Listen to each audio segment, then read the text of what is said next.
여러분 앞에는 이렇게 주보가 한 장씩 다 있지요. 네, 한 장씩 있는데 어떻게 보면은 이 주보가 종이 한 장에 불과합니다. 맞죠? 네. 한 장짜리 주보죠, 한 장짜리. 그렇게 따지면 우리 교회 안에 이런 종이가 몇 장 있냐면 책들이 저 안에 많아요. 대략 장수로 세어보면 수십만 장 될 것 같아요. 그 수십만 장 중에 한 장일 뿐입니다. 그리고 예배 끝나고 나면은 주보가 어딘가에 이렇게 놓여져 있겠죠. 가지고 가는 분들도 있겠지만. 그런데 이 종이 한 장이 다른 수십만 장의 종이하고 다르다면 뭐가 다를까요? 뭐가 다를까요?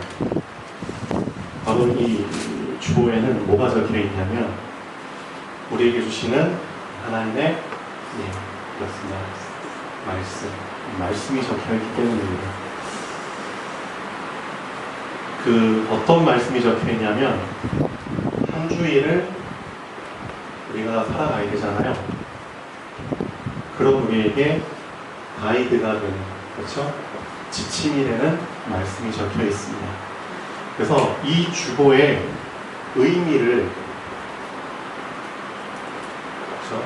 의미를 중요하게 붙잡은 만큼 이 주보는 나에게 그 어떤 수십만 장의 종이보다 가치가 있겠죠.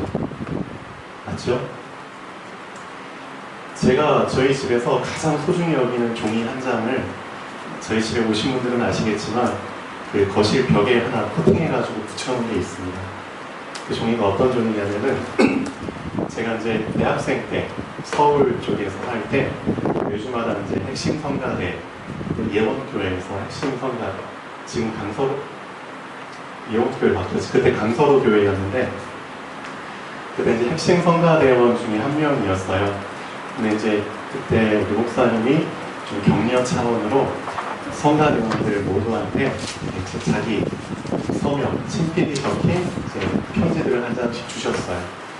류 목사님은 그냥 적어주신 거죠. 얼굴도 모르고 그냥 수고하니까, 핵심 성가대 수고하니까. 근데 저도 그냥 몸으로 하나 받았어요. 받았는데 편지지가 이렇게 생겼어요. 생겼는데 예수님께서 어린 양을 딱 안고 계시는 그런 그림이 딱 코팅된 거기 위에 뭐라고 우리 목사님이 쓰셨냐면은 바울아 두려워 말라 내가 가이사 앞에 서야 하리라 하고 나서 세계 복음화 정도 훈련한 물방수 이렇게 적힌 편지지를 주셨는데 저는 그래요. 어떻게 그냥 단지 편지일 수 있잖아요. 제가 대학생 때니까 벌써 몇 년 지났냐면 거의 20년 가까이 지났죠. 제가 43살인데. 그런데도 이 편지가 저한테는 엄청난 의미를 주었습니다. 제가 혼자 뚝 떨어져서 강릉에 와서 생활할 때 정말 힘든 시기들이 많았는데 그때마다 제 방 벽에다가 이걸 붙여놓고 그래 영준아 두려워 말라 내가 가이사 앞에 서야 하리라. 그게 저한테 엄청난 힘을 주었고 정말 저한테 인생의 가이드가 되어줬죠. 너무나 소중한 그 편지입니다. 그래서 지금 다 헤어졌는데 더 헤어지지 말라고 코팅해가지고 이렇게 붙여놨습니다. 그래서 오늘 여러분이 단지 종이 한 장이지만 이 안에 주신 말씀을 정말 엄청난 의미를, 나에게 주시는 엄청난 의미를 발견할 수만 있다면 사실상 그 사람의 인생은 엄청난 터닝 포인트를 맞이할 수 있겠죠. 엄청난 전환점을 맞이할 수 있는 겁니다. 나의 인생의 새로운 시작을 맞이할 수 있는 겁니다. 그 정도로 엄청난 종이 한 장이 되는 겁니다. 자, 여기 계신 분들 중에 모두 다 그런 계기가 되면 참 좋을 것 같은데요.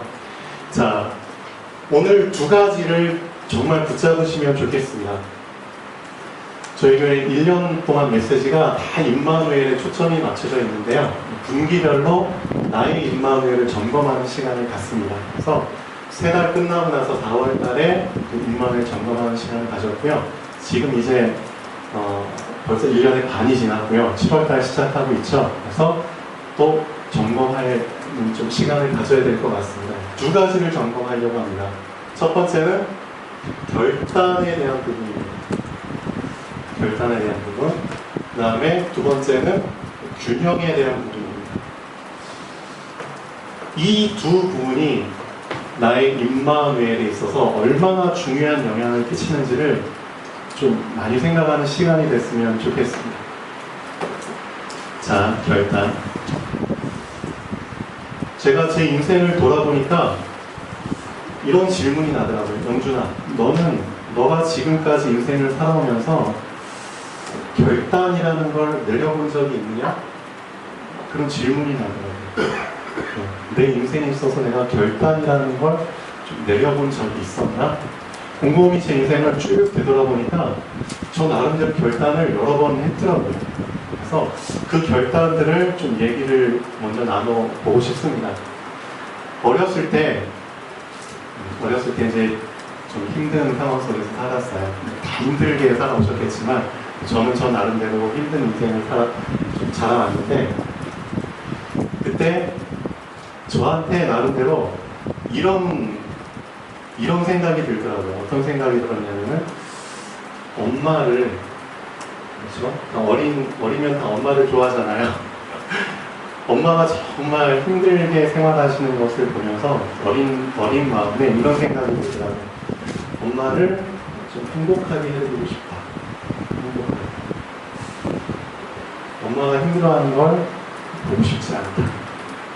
그리고 우리 가정을 좀 뭐라고 해야 되나, 힘들지 않도록 내가 좀 도와주고 싶다.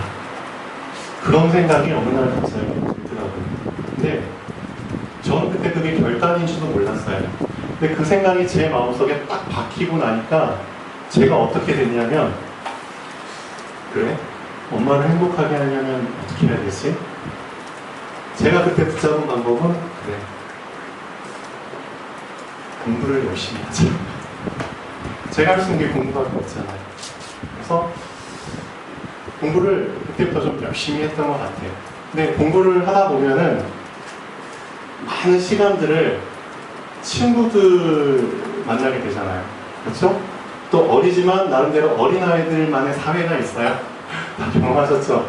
그래서 그런 여러 가지 사건들, 문제들, 그런 사회 만남들 다 하게 됩니다. 근데 나름대로 이 공부라는 게 딱 꽂혀버리니까 결단이라는 그 한자 용어 뜻 자체가 아실 겁니다.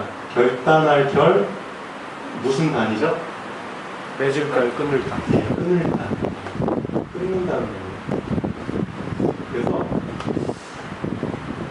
어릴 때 보면 친구들이 다 연결돼 있잖아요. 여기저기 다 연결돼가지고 그걸 잘 끊지를 못하잖아요. 누가 전화해서 놀러 가자 하면 놀러 가고. 그렇죠? 그래서 시간들을 많이 사실은 허비하게 됩니다. 근데 저 같은 경우는 이런 걸 잘했던 것 같아요. 저도 모르게 한 가지 이게 딱 박혀버리니까 엄마를 행복하게 되겠어. 나름대로 그게 결단이 됐던 것 같아요. 그러니까 좌우로 치우치지 않고 계속 공부만 했던 그런 기억이 납니다. 그렇게 해서 이제 대학에 오게 됐죠. 대학에 오게 됐는데 두 번째 결단을 하게 된 때가 있습니다. 대학에 오고 나서 제가 강릉에 입학을 하게 됐는데 집은 서울 쪽이고, 근데 제가 그 당시에 서울 쪽에서 나름대로 이제 사역을 좀 하고 있었어요. 전도 사역이죠. 사역하면서 재수학원에서 이제 또 주화음악을 만나게 됐고, 그때 매주마다 돌아다니면서 같이 전도하고 현장 가고 복음 전하는 그 멤버들이 한 수십 명 있었습니다. 근데 이제 그 수십 명의 친구들을 좀 이끄는 리더 역할을 제가 했었어요. 근데 하다가 이제 해야 되니까 제가 매주마다 강릉에서 집으로 이제 왔다 갔다 해야 되는 그런 상황들이 펼쳐졌죠.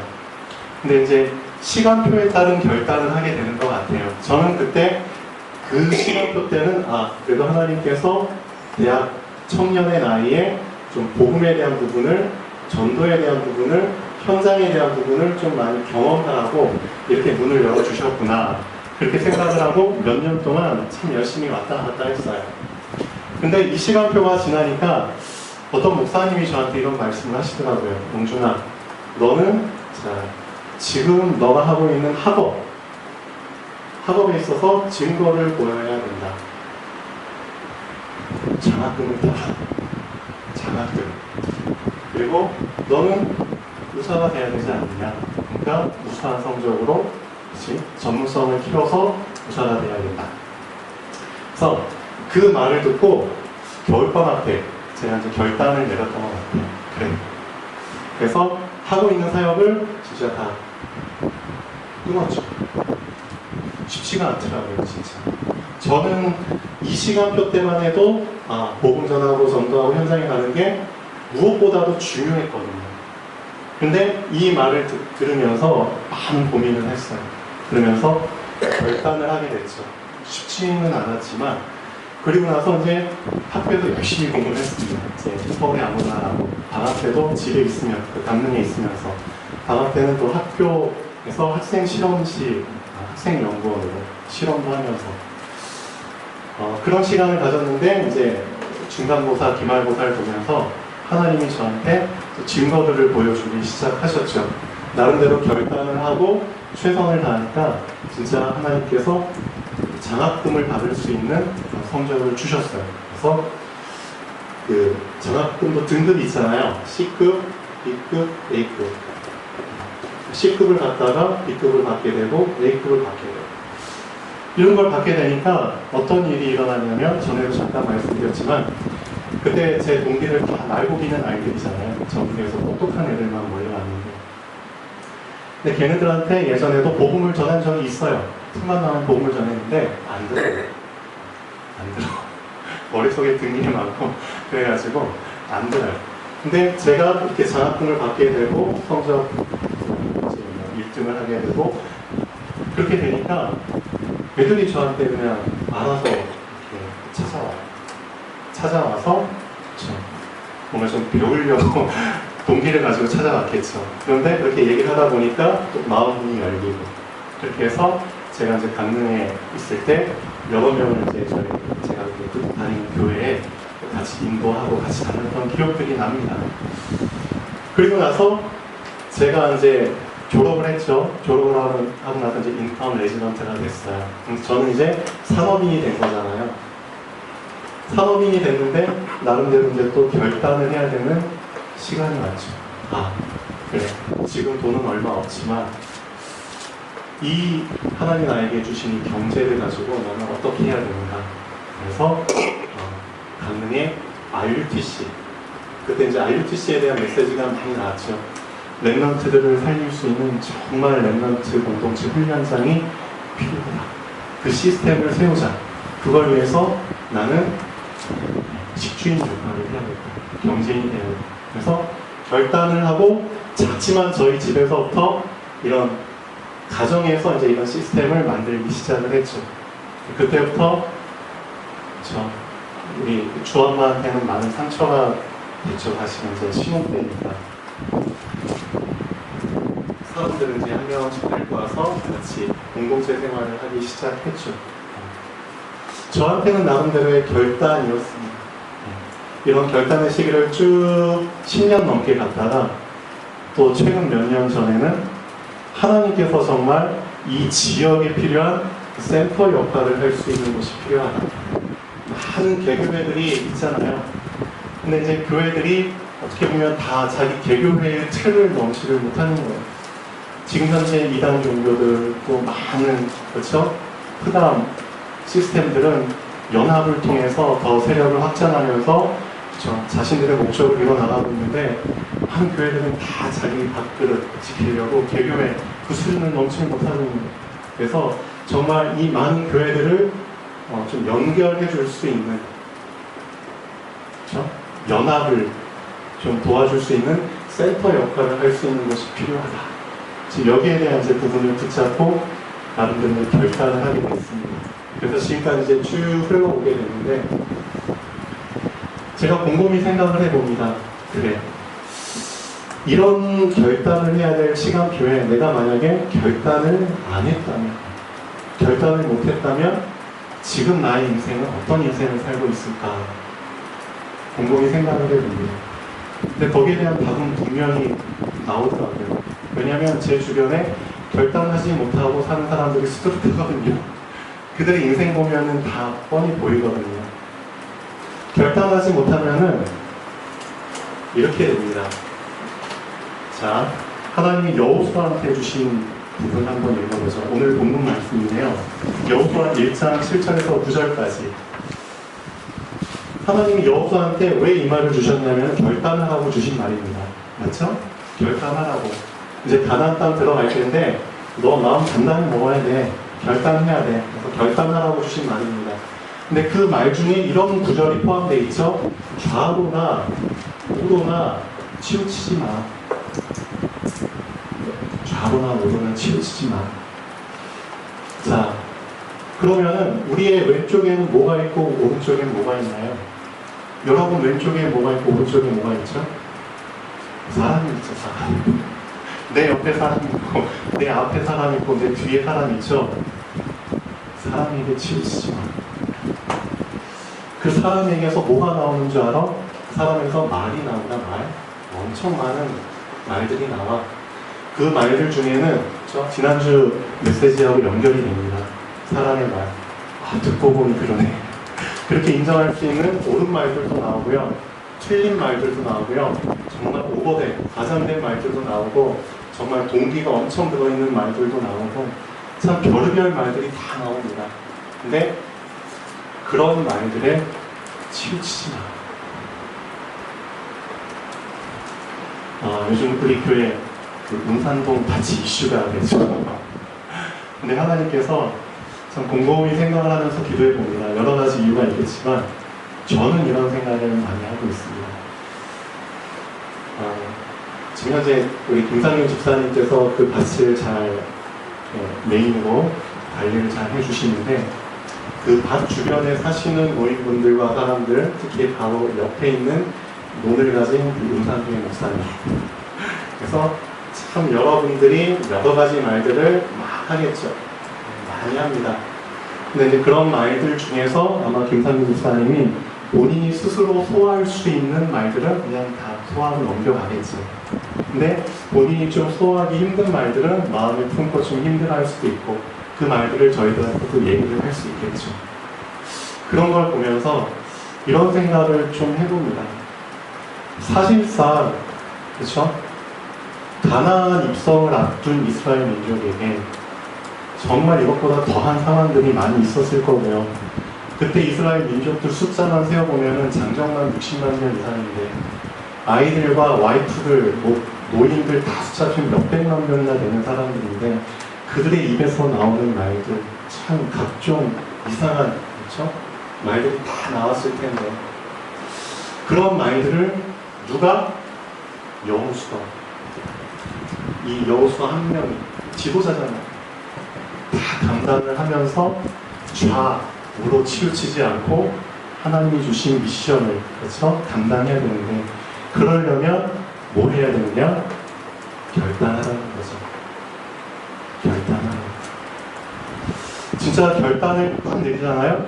그러면은 저도 저의 삶을 살면서 결단하는 결단들을 여러 번 하면서 보니까 제 자신이 진짜 딱 결단을 내리니까 제 주변이 되게 정리가 되고 조용해지더라고요. 그러니까 남들이 어떤 말을 해도 그 말들이 내 결단과 상관없는 말들은 그냥 다 지나치게 돼요. 그렇죠? 그러면서 제가 가는 길, 그렇죠? 여호수아한테 분명히 말씀하시잖아요. 내가 가는 길이 어떻게 되리라? 형통하리라. 내가 가는 길 위에 여러 가지 일들이 있을 거고 여러 가지 사람들을 만날 거고 그렇죠? 그러겠지만 이 결단을 하고 내가 가는 길을 가게 되면은 형통하게 된다고 말씀하십니다. 그만큼 결단이 참 중요하죠. 젊은 사람들일수록 자신이 뭔가 의욕적으로 뭔가를 시작하려고 하잖아요. 저도 그랬었고요. 그런 과정을 거쳤습니다. 그런데 이게 아닌가비요 하고 이제 의욕적으로 이제 생각한 대로 안 되니까 이게 아닌가비요. 그런데도 그거를 내려놓기가 참 쉽지가 않더라고요. 그리고 꾸역꾸역 뭔가 해결해 보려고 이 방법 저 방법 써봅니다. 그러다가 이제 결국은 이제 내려놓게 되죠. 내려놓게 되는데, 내려놓기 전까지는 하나님께 막 기도합니다. 하나님, 이 문제 좀 해결해 주세요. 문제 좀. 저 힘들어요. 근데 하나님께서는 어떻게 해결해 주시냐? 내가 나버릴 때 해결해 주십니다. 나버릴 때. 그러니까 결단을 하고 내려놔야 되는 거야. 어떻게 보면은 간단하죠. 진짜 문제 해결 방법은 그냥 놔버리는 거지. 내가 잘못된 길을 들어가면은, 그렇죠? 그 길을 올스톱하고 그냥 내버려둬야 되는데, 나이가 좀 젊거나 의욕적인 사람들은 그걸 그냥 못해요. 근데 저도 인생 한 반, 그렇죠? 50년은 아니지만 40몇 년 살아오면서 보니까 하나님의 방법이라는 게 어떻게 보면 참 간단하구나, 그런 걸 좀 많이 느낍니다. 하나님의 방법이라는 게. 자, 주보 한번 보시죠. 민수기 13장 25절에서 14장 10절까지 또 보면은 결단을 내린 2명과 결단을 내리지 못한 10명의 얘기가 나오죠. 그렇죠? 40일 동안 가나안 땅을 정탐하고 나서 이스라엘 백성 앞에서 보고하는 사람들입니다. 근데 사실적인 보고를 참 잘했어요. 그 12명. 그런데 중요한 거는 나머지 10명은 이렇게 고백합니다. 결단을 내리지 못한 고백을 하죠. 우리는 이 땅을 정복하지 못하겠노라. 우리는 이곳에 들어가지 못하겠노라 라고 결단을 내리지 못하는 고백을 합니다. 근데 나머지 2명은 아니다. 그들은 우리의 밥이다. 우리 분명히 정복할 수 있다. 결단을 내린 말을 하죠. 그런 상황들이 우리한테도 참 많이 오죠. 한번 그럼 여기서 보시죠. 강한 믿음이라는 게 무엇이고 연약한 믿음이라는 게 무엇입니까? 저 사람은 믿음이 강해, 이런 말을 하죠. 어떤 사람은 저 사람은 믿음이 연약해, 이런 말을 하죠. 자, 강한 믿음은 다른 믿음이 아닙니다. 자,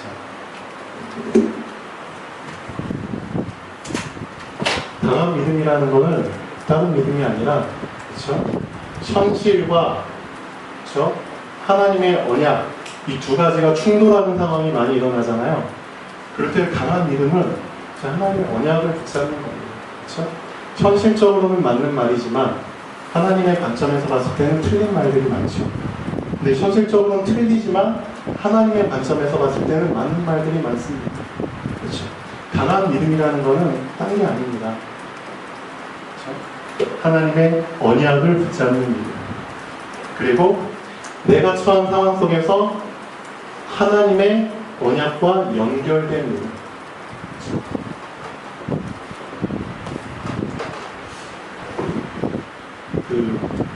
이런 생각도 좀 해봐요. 밭에서 사실상 문제가 옛 주인이, 전 주인이 그 밭을 잘 관리를 안 했고 그 주민들과 약속을 잘 안 해가지고 문제들이 좀 많이 불거졌는데, 제가 볼 때는 그 전 주인한테도 문제가 있지만 그 밭을 통해서 또 하나님께서 우리한테 좀 주시고자 또 하나님께서 계획하신 또 숨은 계획은 그 바로 옆에 있는 목사님께 있지 않을까, 그런 생각도 좀 해봅니다. 예. 사실 그 목사님과 정치인의 그 문제가 불거져가지고 막 민원까지 막 들어오고 왔다 갔다 하는 그 틈바구니 속에서 우리가 지금 이렇게 지켜보고 있는 거잖아요.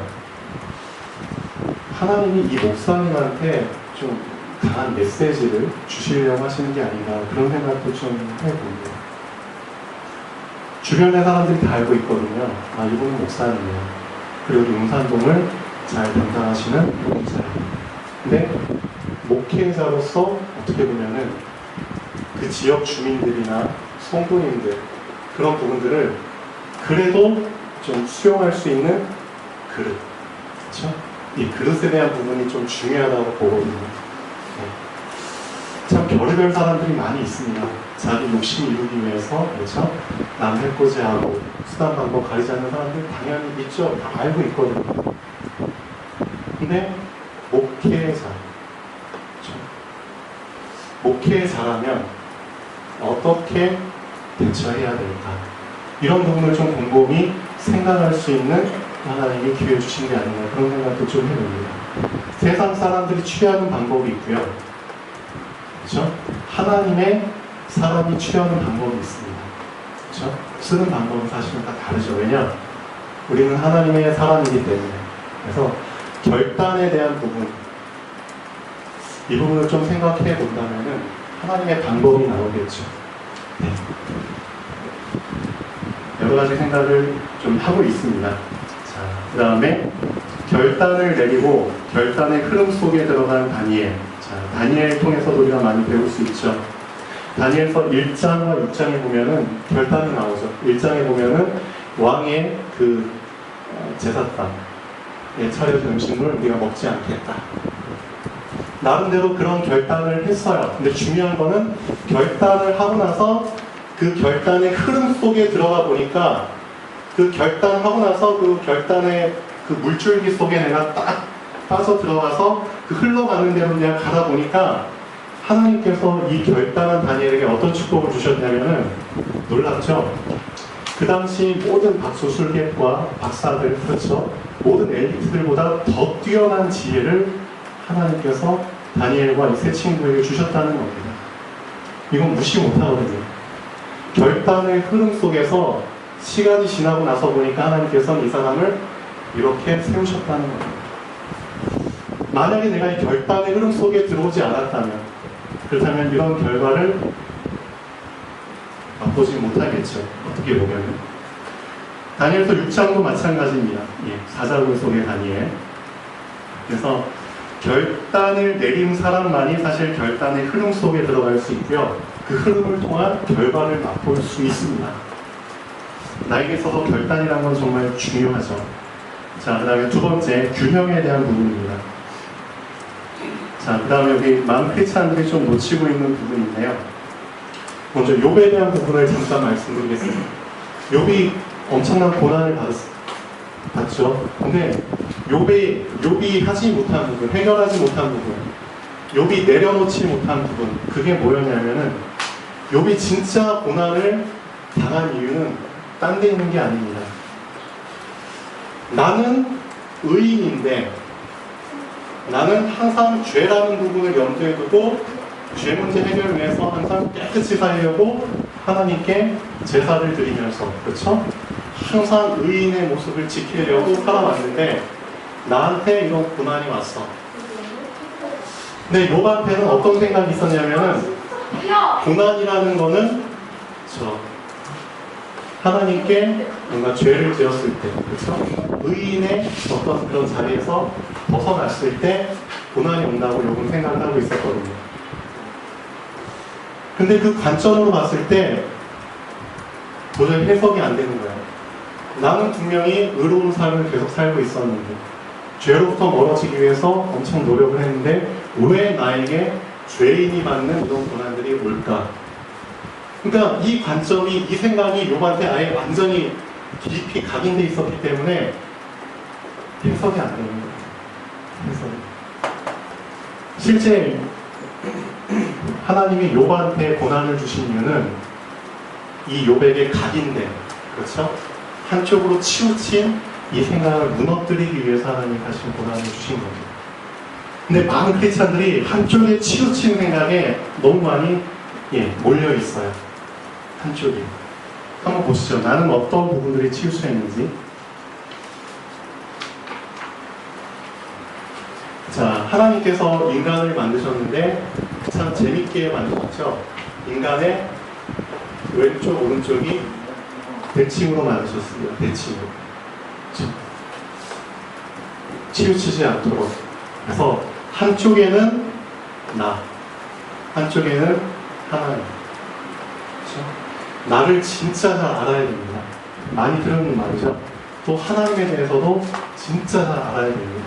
만약에 내가 나에 대해서만 많이 알게 되잖아요? 좋아요. 근데 나를 알아가면 알아갈수록 어디에 빠지게 되느냐? 연약함, 그렇죠? 한계, 그 다음에 나라는 사람의 문제, 그런 거에 빠지게 됩니다. 현실적인 부분에 빠지게 됩니다. 근데 하나님을 계속 알아가면 알아갈수록 엄청난 부분이 삶이 신비적이에요. 그렇죠? 그런 부분에 치우치게 되죠. 마태복음 17장에 보면은 이런 부분이 나옵니다. 예수님께서 제자들을 데리고 변화산에 올라가시잖아요. 그때 모세도 보이고, 그렇죠? 엘리야도 보이고, 그 다음에 예수님이 이들과 대화하는 장면이 나옵니다. 근데 결국 모세가 의미하는 건 뭐고 엘리야가 의미하는 건 뭐냐? 모세는 어떻게 보면 율법을 준, 그렇죠? 율법을 담당한, 어떻게 보면 우리 인간의 육신의 포인트를 준 부분입니다. 근데 엘리야는 신비에 가깝죠. 하나님의 능력. 그런데 모세에게도 치우치지 말고 엘리야에게도 치우치지 말고 누구만 남았더라? 오직 예수만 남았더라. 균형을 잡으라는 거죠. 예수님은 모세의 부분도 갖고 계시고 엘리야의 부분도 갖고 계십니다. 근데 많은 크리스찬들이 어느 한쪽에 치우쳐가지고 지금 균형을 이루고 있지 못하는 거예요. 이 부분만 좀 하고 마칠 텐데요. 가정에서 있다 보면은 가장 역할을 하는 사람이 있죠. 아빠, 엄마. 그 다음에 가족의 구성원들이 있습니다. 자식들. 근데 가장이 보는 관점과 구성원들이 보는 관점은 전혀 달라요. 맞는 부분도 있지만 전혀 다른 부분들이 있습니다. 실제적으로 가정의 큰 문제들을 해결하려면은 이 가장의 관점이 참 중요하죠. 맞죠? 그 다음에 그 식주인의 관점과 그 구성원들, 식솔들의 관점도 너무 다르다는 거죠. 제가 이렇게 시스템을 이렇게 이루면서 생활해 오다 보니까 각 구성원들의 관점과 의견들을 참 많이 수렴을 합니다. 참고를 합니다. 근데 저는 최종적으로 이 역할을 하고 있기 때문에 좀 다른 관점으로 볼 때가 많거든요. 사실상 우리가 현실적인 부분들을 무시할 수는 없어요. 식솔들이나 구성원들은 실제 현장에서 막 뛰고 있기 때문에 이런 관점을 아주 리얼하게 적나라하게 잘 나타내 줍니다. 그렇게 보면은 이것도 맞아요. 근데 실제 식주인은 어떤 관점으로 봐야 되느냐? 여기에서 우리의 믿음이 좀 나타납니다. 하나님이 우리에게 있어서 가장이시잖아요. 하나님이 우리에게 있어서 식주인이시잖아요. 근데 우리는 하나님 앞에 나아갈 때 식솔의 관점으로, 그냥 구성원의 관점으로 하나님 앞에 나아간다는 겁니다. 문제를 진짜 해결해 주실 결정권자는 식주인, 가장인 하나님이신데, 그렇죠?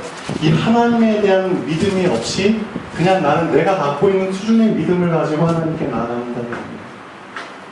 그게 문제라는 겁니다. 그래서 어느 한쪽에 치우치지 않도록 나의 연약함도 인정하면서, 그렇죠? 나 연약해요. 오늘 말씀 결론에 나온 것처럼 하나님의 강함을 항상 붙잡을 수 있는 이 두 가지를 동시에 붙잡은 사람이 사실 균형 있게 신앙생활을 잘하는 사람입니다. 이해되시죠? 그래서 그런 사람이 누구였는지 한번 좀 잠깐 보시죠. 갈렙 같은 사람도 사실 그런 사람입니다. 여호수아 14장 6절에서 12절까지 보면은 85세가 됐어요. 다 늙었죠. 그런데 정복해야 될 안악산지가 남아있어요. 근데 그 앞에서 겸손하게 고백합니다. 사실 난 나이 많아요. 그렇죠? 할아버지예요. 연약해요. 연약함 인정합니다. 그렇지만 하나님의 강함도 붙잡죠. 하나님이 나와 함께 하시면 필경 안악산지 정복할 수 있습니다. 그 두 가지를 붙잡으라는 겁니다. 나의 연약함을 보고 포기하지 마시고요. 그렇다고 연약함을 붙잡지 말라는 게 아닙니다. 두 가지를 밸런스 있게 붙잡는 게 중요하다는 겁니다. 그래서 나를 알아야 하는 이유도 있고요. 하나님을 알아야 하는 이유. 양쪽의 관점을 다 갖고 있어야 하는 이유.